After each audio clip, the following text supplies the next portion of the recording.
ఉన్న బంగారాన్ని విడిపించి ఆ రోజు ఆన్లైన్ రేటుకే మేము కొంటాం. Sharma gold company. నమస్తే శిరీష. మనం చూస్తూ ఉంటాం లైక్ సోషల్ మీడియా ప్లాట్ఫామ్లో ఇప్పుడు ఎక్కడ ఓపెన్ చేసినా కూడా మాజీ మిస్ వైజాగ్ నక్షత్ర ఇన్సిడెంట్ మనం చూసాం. అసలు ఈ ఇన్సిడెంట్లో ఏం జరిగిందంటారు సార్? నక్షత్ర మిస్ వైజాగ్ అమ్మాయి 1 year అమ్మాయి ఒక role model to the entire Vizag people and to the state of Andhra Pradesh. ఆ అమ్మాయిని ఇతను లవ్ చేసి మ్యారేజ్ చేసుకుని, లవ్ ఆఫ్ ట్రాప్ అని చెప్పచ్చు. నేనైతే లవ్ చేసి మ్యారేజ్ చేసుకుని 9 years బ్యాక్ మ్యారేజ్ చేసుకుని తనతోటి ఎక్కువ నాలుగు 4 years స్పెండ్ చేసి ఒక పాప పుట్టిన తర్వాత ఆ అమ్మాయిని వదిలేసేసి తన ఓన్ లైఫ్ స్టైల్ తను క్రియేట్ చేసుకుని మూవీస్ యాక్ట్ చేస్తున్నా అని చెప్పేసి ఒక మూవీస్ ప్రొడ్యూసర్ కింద లేకపోతే మూవీస్ యాక్టర్ కింద ఒక హౌస్ తీసుకుని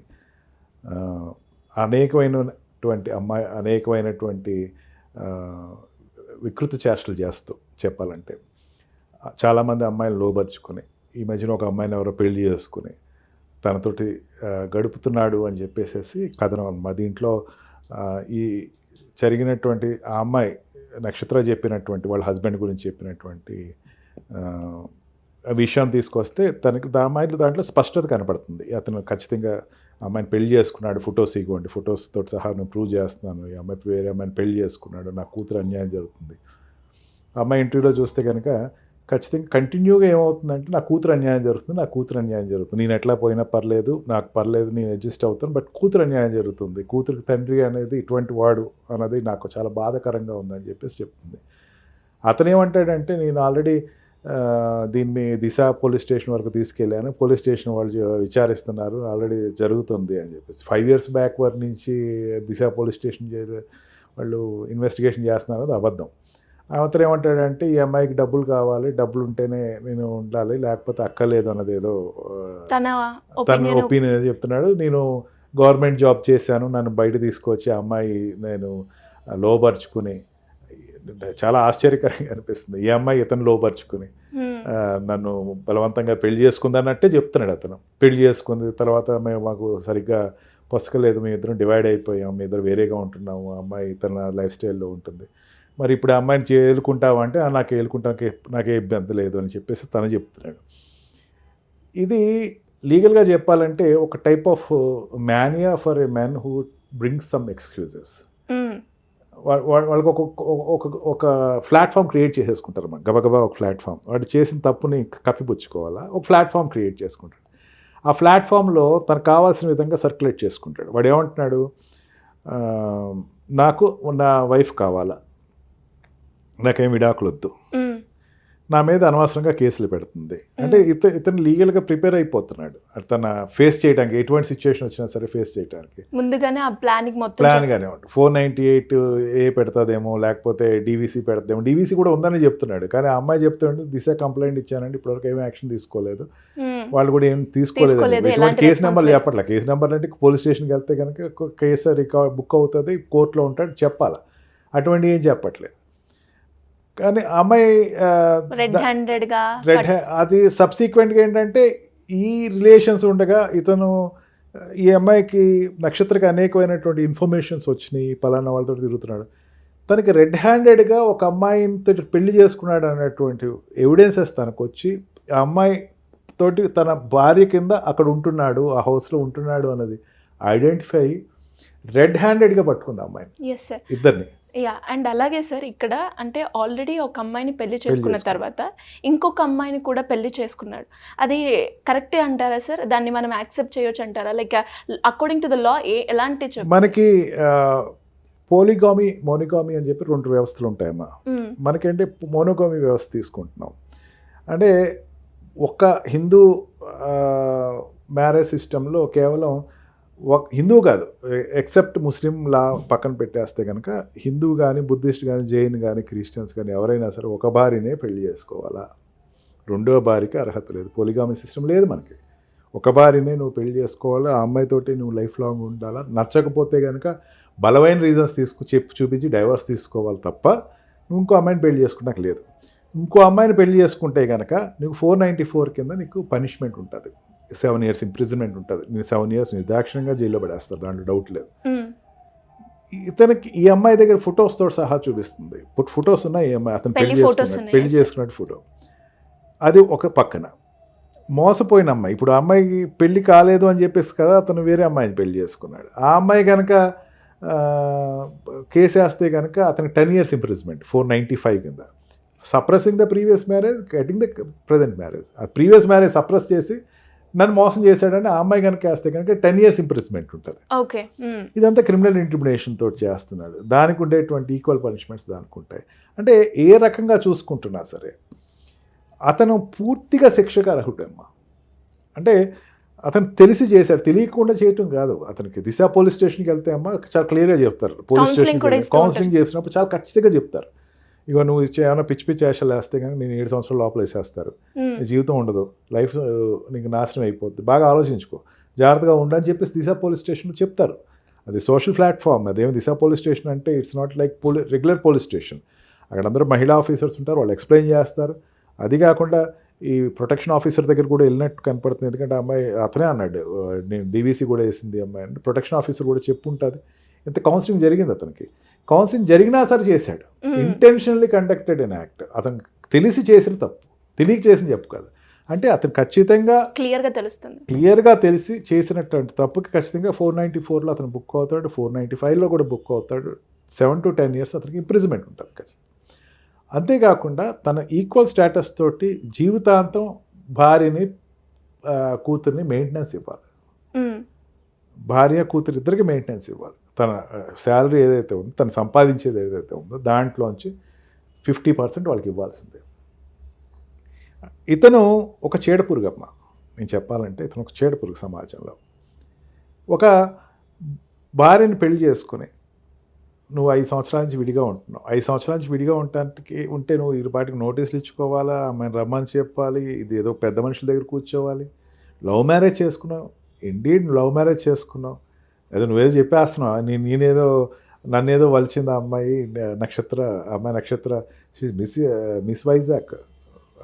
అమ్మాయికి ఉండేటువంటి స్ట్రెచర్ అమ్మాయికి ఉంది, అమ్మాయికి ఉండేటువంటి వాట్ వి కాల్ ఇండివిజువాలిటీ. అమ్మాయితో నువ్వు లవ్ మ్యారేజ్ చేసుకున్న తర్వాత నువ్వు నిజంగా హీరో అనుకుందాం, ఇద్దరికి ఈడు జోడు అనుకుందాం. నువ్వు అమ్మాయిని వదిలేసేసి 4 years నుంచి బయట ఉంటున్నావు. బయట ఉన్నప్పుడు ఆ 4 yearsలో అమ్మాయి పరిస్థితి ఏంటి, ఆ పాప పరిస్థితి ఏంటి, ఆ పాప ఏం తప్పు చేసింది నీకు? నిజంగా నీ వైఫ్ అంటే నువ్వేనా పాపను కావాలని ఏ రోజైనా ఒక పిటిషన్ వేసావా? నువ్వు ఎటువంటి పిటిషన్ వేయలేదు. గాడ్స్ అండ్ వాట్స్లో నువ్వు ఎటువంటి పిటిషన్ పాప నాకు కావాలని ఏం అడగలా. పైపెచ్చు నువ్వు మోపుతాను ట్రై చేస్తున్నావు. ఏమంటే ఆ అమ్మాయిని ఎక్కడ తీసుకెళ్తుంది, అక్కడ తీసుకెళ్తుంది, వాళ్ళ కూతురు అంటున్నావు. నీకేమైనా డౌటా అమ్మాయి మీద? నువ్వు చేసేటువంటి ఏదో పనులాగా ఇంకోళ్ళు చేస్తానని నీకేమైనా డౌటా? ఇది అతను ఒక రకమైనటువంటి ఎంబ్రో క్రియేట్ చేసుకుంటున్నాడు. తను చేసిన తప్పుని కవర్ చేసుకుంటానికి ఒక షీల్డ్ క్రియేట్ చేసుకుంటాడు. ఆ షీల్డ్ క్రియేట్ చేసుకుని మోసం చేయడం కోసం పోనీ దేని క్రియేట్ చేసుకుంటున్నాడంటే ఇంకో అమ్మాయిని మోసం చేయాలి కదా. ఇంకో అమ్మాయి తనకు దొరికింది. ఇట్లాంటి అమ్మాయి చాలామంది ఉన్నారు. అమ్మాయి నక్షత్ర చెప్పేటప్పుడు ఇతనికి మా భర్తకు కావాల్సినటువంటి ఆడవాళ్ళు ఎట్లా ఉండాలంటే కొన్ని క్వాలిటీస్ చెప్పింది. చాలా అసహ్యంగా ఉన్నాయమ్మా, వినడానికి చాలా రోతగా కూడా ఉన్నాయి. అంటే is an clear cut womaniser. Film పేరు చెప్పేసేసి ఎంతమంది జీవితాలు నాశనం చేస్తున్నాడు ఇతను. ఒక అమ్మాయిని పెళ్లి చేసుకున్నాడు, ఇంకెంతమందితో అతను రిలేషన్స్ మెయింటైన్ చేస్తున్నాడు. ఇటువంటి వాడు బయట ఉండకూడదు అమ్మ, లోపలే ఉండాలి ఖచ్చితంగా. సమాజంలో ఉండాల్సిన వ్యక్తి కాదు ఇతను. పైపేచ్చు నువ్వు ఒక హీరో అంటున్నావు, సినిమాలు తీసాను అంటున్నావు. నువ్వు సినిమాలు తీసావంటే జనాలకి ఏదో రోల్ మోడల్ ఇస్తున్నావు. ఏం రోల్ మోడల్ ఇస్తున్నావు? అలాగే భార్యను వదిలేసేసండి, ఇంకో పెళ్లి చేసుకోండి, ఆ జీవితం గడపండి. నీలా కాదు, నీకు ఏదైనా డిఫరెన్సెస్ వచ్చాక అనేక మంది హీరోలు భార్యలకు విడాకులు ఇచ్చుకుని మళ్ళీ పెళ్లి చేసుకున్నావు. లేకపోతే చాలా డిసిప్లైన్డ్గా జనాలకి ఒక స్ట్రేచర్ ఇచ్చారు, ఇట్లా ఉండాలి ఒక మగవాడు, ఒడిదుడుకులు ఉంటే ఎట్లాగా వాడు ఎదుర్కోవాలి చెప్పారు చాలామంది. నువ్వేం రోల్ మోడల్ ఇస్తున్నావు నువ్వు జనానికి? అంటే ఒక రకమైనటువంటి హీరోలు ఆ మగవాడు ఇట్లా ఉంటారు, ఆడవాళ్ళను వంచన చేస్తారు అన్నది నువ్వు రోల్ మోడల్ ఇస్తున్నావు జనాలకి. ఇది నడవకూడదు. ఖచ్చితంగా నీ వల్ల సొసైటీ పాడవుతుంది, నీ వల్ల 10 మంది ఇబ్బంది పడుతున్నారు. ఆడవాళ్ళకి ఒక రకమైనటువంటి ఉన్న కొద్దీ ఏమవుతుందంటే సిరి, దీంట్లో మీకు ఖచ్చితంగా చెప్పాలి, ఆడవాళ్ళ పెళ్లి మీద విరక్తి పడుతుంది. వెస్ట్రన్ సొసైటీస్లో అదే జరిగింది. True sir. చేసుకోవాలి అంటే ఇలాంటి ఇన్సిడెంట్ ఎవడు జరుగుతూ వస్తాడు ఉంటే ఏంటో తెలియట్లా, వచ్చిన వాడు ఎన్ని రోజులు ఉంటాడో అన్న గ్యారంటీ కూడా లేదు. గ్యారంటీ. యూఎస్లో అదే జరుగుతుందమ్మా సిరి. యూఎస్లో ఏమవుతుందంటే పెళ్లి చేసుకోరు చాలాళ్ళు, లివింగ్ రిలేషన్స్ తోటో లేకపోతే డేట్ తోటో లేకపోతే ఎవరికి వాళ్ళు ఉంటారు, ప్రేమించుకుంటారు, ఎప్పుడో వాడి మీద నమ్మకం కలిగితే at the age of 40s 50s పెళ్లి చేసుకుంటారు. 40-50 వరకు అతను నమ్మరు. అప్పుడు ఇది నాకు కరెక్టే అని ఫీలింగ్. ఇక్కడ కూడా అట్లా అయిపోయే పరిస్థితి వచ్చేస్తుంది. ఇట్లాంటి రోజు చూస్తూ ఉంటాయి సొసైటీలో.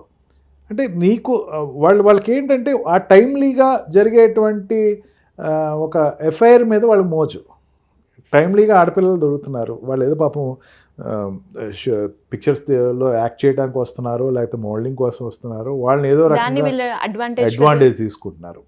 అంటే ఖాళీగా ఉండి చేసే పనులు ఇవన్నీ కూడా. సీరియస్గా నువ్వు కెరియర్ మీద కాన్సన్ట్రేట్ చేసి ఉంటుంటే ఆ అమ్మాయి నక్షత్ర ఖచ్చితంగా రోడ్డుకి ఎక్కదే. నువ్వు సీరియస్గా లేవు ఈ ప్రొఫెషన్లో, నీకు ఎక్కువ అమ్మాయిలను వలుచుకుందాం అనేటువంటి దాంతో నువ్వు ఈ ప్రొఫెషన్లో దిగావు తప్ప, ఏదో మూవీ యాక్ట్ చేసావు అని చెప్తున్నావు తప్ప, నీకు సీరియస్గా నీ కెరియర్ బిల్డప్ చేయాలంటే అమ్మాయిల మీద నీ కళ్ళు ఉండవు. అండ్ అలాగే నక్షత్ర గారు కూడా చెప్పడం జరిగింది, ఆ సినిమా కూడా అన్ని ఇలాంటి ఇన్సిడెంట్స్ కి రిలేట్ అయ్యి ఉంటుంది అని. నీ మైండ్ సెట్లో అట్లాంటిది, అట్లాంటి స్టోరీ నువ్వు ఫైనలైజ్ చేసుకున్నావు, అదే నువ్వు పోర్ట్రేట్ చేసుకుంటున్నావు. ఇట్లాంటి వాళ్ళు బిహైండ్ బార్సే ఉండాలి సిరి, ఖచ్చితంగా బిహైండ్ బార్స్. మనుషుల దగ్గర రాకూడదు శిరీష, జనాల దగ్గర ఉండకూడదు. నిజంగా ఇది రకమైనటువంటి సైకలాజికల్ వ్యాధి ఇది. ఏంటంటే ఒక్కొక్కళ్ళకి ఒక్కొక్క డిప్రెషన్ అన్నట్టు వీడికి ఏంటంటే ఈ డిప్రెషన్ ఏంటంటే he's after women, he's after girls, always after girls, how to వాళ్ళని ఎట్లా నాశనం చేయాలన్నది ఒకటే ఉంటుంది తనకి. అందుకే ఆ పాప మీద కనికరం లేదు అతనికి, ఆ పాప మీద అసలు కనికరం లేదు. ఆ పాప అసలు తనకు సంబంధం లేదు, తను ఏదో బయలాజికల్గా పుట్టింది, ఇంకా తన బతికేస్తాను ఫీలింగ్. ఆ పాపకంటూ ఒక వ్యక్తిత్వం ఉంటుంది కదా, తండ్రి ఎవరో, అతను ఎందుకు రావట్లేదు, ఎందుకు నన్ను కోరుకోవట్లేదు, నన్ను నిజంగా తండ్రి పాత్ర ఎంత ఉంటుంది సీరియస్లీ చాలా. ఇంకా డాటర్కి ఫాదర్కి ఉన్న ఎమోషన్స్ చాలా ఇమిటేషన్ ఉంటుంది. And what we call posters ఉంటాయి, అట్లా ఇట్లా ఉండాలి, ఇట్లా నడవాలి, డాడీ లాగా. హీరో అంటే ఎవరంటే బిల్డప్ అవుద్ది, ఆ అమ్మాయికి బిల్డప్ అవుద్ది. ఇప్పుడు ఏం బిల్డప్ చెప్తున్నావు నువ్వు? హీరో అంటే ఎవరంటే అదిగో నలుగురు ఆడవాళ్ళతో తిరిగేవాడు మగవాడు అన్న ఫీలింగ్ ఆ అమ్మాయి క్రియేట్ చేసి, అది కూడా చాలా చిన్న వయసులో అంటే నువ్వు ఏమి ఇస్తున్నావు అమ్మాయికి అంటే ఒక రకమైనటువంటి విషబీజాలు నువ్వు ఇస్తున్నావు ఆ పిల్లకి. ఎప్పుడు కూడా అమ్మాయి గురించి పట్టించుకున్నటువంటి దాఖలు ఎక్కడ కనపట్ల. అమ్మాయి అతను చేసిన ఇంటర్వ్యూ అంతా కూడా తన స్వార్థం, తన ప్రొఫెషన్ అంటున్నాడు తప్ప, ప్రొఫెషన్లో నేను పెద్ద హీరో అయిపోయావు నువ్వేమన్నా, నువ్వేం లీడింగ్ హీరో కాదు. ఒక మూవీ అది కూడా అమ్మాయి చెప్తానే ఉంది, నక్షత్రం చెప్తానే ఉంది, ఎటువంటి మూవీ తీసావు అంటే 4 years అనుకుందాం, 4 years నుంచి మూవీస్ రావు, 4-5 years నుంచి నువ్వేం చేస్తున్నావు అంటే అమ్మాయిలతో కాలక్షేపం చేస్తున్నావు. అమ్మాయిల్ని ఈ ప్రొఫెషన్లో నీకు అవకాశం ఇస్తా అని చెప్పి వంచిస్తున్నావు.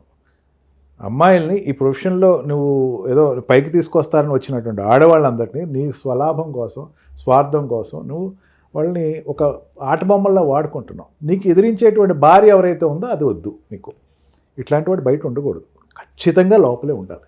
ఖచ్చితంగా ఇతను ఎంత పెద్ద పనిష్మెంట్ ఇస్తే అంత రోల్ మోడల్ జనాలకు తెలుస్తుంది, ఓకే ఇట్లా పని చేస్తే ఇట్లా వస్తుంది అనమాట. డెఫినెట్గా మళ్ళీ ఇంకా సొసైటీలో ఇలాంటి ఇప్పుడు ఎవరైనా సామాన్యమైన వ్యక్తికి ఇస్తే పెద్ద బయటకు రాదు, ఇటువంటి వ్యక్తికి ఇస్తే ఈవెన్ కోర్టులో కూడా మేము చూస్తూ ఉంటాం కదా సిరి, జడ్జెస్ ఇట్లాంటి వాళ్ళు అసలు క్షమించరు. ఎందుకంటే వాళ్ళకు ఒక ఒపీనియన్, నీలాంటి వాళ్ళందరూ జైలుకి వెళ్తే కనుక 10 మందికి తెలుస్తుంది, మామూలుడికి వెళ్తే ఏం తెలుస్తుంది, ఒక పాపం పేదవాడికో లేకపోతే మధ్యతరగతి వాడికి నీలాంటి వాళ్ళు వెళ్ళాలి అని చెప్పి పట్టేస్తారు వాళ్ళు. అందుకని ఇటువంటి వాళ్ళు ఎక్కడ ఉండాలంటే they must be behind bars. సమాజంలో తిరగదగ్గ వ్యక్తులు కాదు వీళ్ళు. ఖచ్చితంగా అతనికి 7 to 10 years పనిష్మెంట్ రావాలా, అండ్ ఆల్సో అమ్మాయికి ఎలోమినీ రావాలా. అతను ఎంతైతే ఏదో అమ్మాయి ఏదో ఎలోమినీ అడిగింది దానికోసం నువ్వు డైవర్స్ తీసుకో, స్వేచ్ఛగా తిరుగు, కోర్టుని కన్విన్స్ చేయి, నాకు డైవర్స్ కావాలండి, డైవర్స్ ఇప్పించండి అని అడుగు. నువ్వేమంటున్నావు, అమ్మాయి కావాలంటున్నావు, నక్షత్రం కావాలనుకుని నువ్వు చెప్తావు, ఒక పక్క చెప్తా, నువ్వు వేరే అమ్మాయిలతో తిరుగుతున్నావు అంటే ఇప్పుడు నక్షత్రం కావాలని ప్రయత్నాలు ఏమైనా చేసావు, నువ్వు చేయలే. నువ్వు ప్రయత్నాలు చేయలేదంటేనే అర్థమవుతుంది నీకు ఎంత ఊరినే జనాల కోసం నువ్వు అమ్మ నక్షత్రం కావాలి లీగల్గా తప్పించుకోవడం కోసం తప్ప నక్షత్రం నీకు ఒరిజినల్గా వద్దు. వద్దు అంటే మళ్ళీ నీకు మెయింటెనెన్స్ ఇవ్వాలి అని పెద్ద గొడవలు ఎందుకు అని చెప్పేసి నువ్వు తప్పించుకుంటున్నావు. అంటే చట్టాల నుంచి తప్పించుకుంటున్నాడు యాజ్ ఆఫ్ నౌ. అందుకని ఇటువంటి వాళ్ళు ఖచ్చితంగా జైలుకి వెళ్ళాలి, ఖచ్చితంగా ఇతనికి పనిష్మెంట్ ఇవ్వాలి. ఆ పనిష్మెంట్ ఇస్తే నక్షత్రం లాంటి అనేకమైనటువంటి అమ్మాయిలకి న్యాయం జరుగుతుందని చెప్పేసి అనుకుంటున్నాను. డెఫినెట్గా సార్, ఈరోజు నక్షత్ర బయటకు వచ్చింది. నక్షత్రలాగా బయటికి రాని వాళ్ళు ఎంతోమంది మహిళలు ఉన్నారు. సో వాళ్ళందరికీ కూడా ఒక న్యాయం జరగాలి అంటే ఇలా చేసే వాళ్ళకి ఖచ్చితంగా పనిష్మెంట్ అనేది తీసుకుంటే ఇంకొకసారి సొసైటీలో ఇలాంటివి జరగకుండా ఆగే అవకాశాలు చాలా ఉంటాయి. Thank you sir, thank you so much.